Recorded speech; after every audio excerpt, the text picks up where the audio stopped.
Star Nation, mayroong mahigit 1,000 mga overseas Filipino worker ang nagpayag ng intensyon na makauwi sa Pilipinas dahil sa lumalalang tensyon sa gitnang silangan.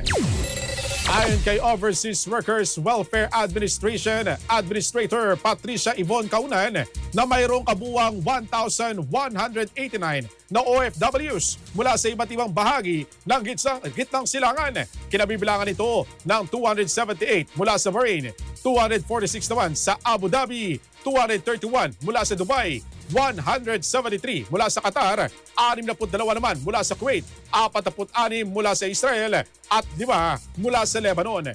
Patuloy din ang ginagawa nilang monitoring sa ilang lagay ng mga Pinoy doon.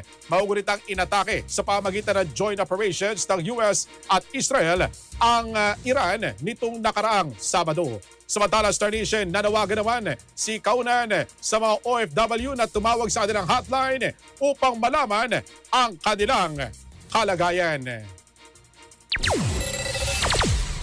Tumawag na lang kayo sa 1348 or mag-email kayo sa tulong@owa.gov.ph or yung ating mga hotline numbers dito sa Maynila, pareho rin lang database pupuntahan yan para ma-confirm namin lahat. Kasi minsan, kasabihin, ba't ganyan lang yung number? Ang dami namin. Ang tanong, tinawagan nyo ba kami para ma-confirm namin ito, para makuha namin yung records?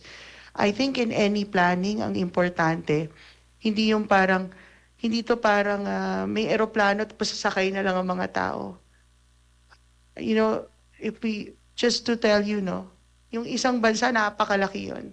Our OFWs are all over. And so when we coordinate the repatriation, we make sure na masusundo kung sino dito sa batch na ito.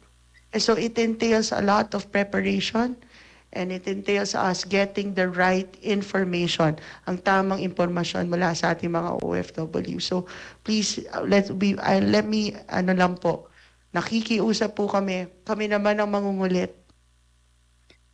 Tawagan niyo po kami. Tawagan niyo po yung mga hotlines, yung ating pong Kamusta Kabayan app, paki-download. Kung may e-gov app po kayo, meron din po doon. Or tawagan niyo po kami para po malaman namin yung kondisyon ninyo, anong kailangan ninyo, at ano pong nasaan kayo. Para kung sakasakaling ikasana ang plano na i-repatriate, madali na po nating maplano ito. Star FM News Connect.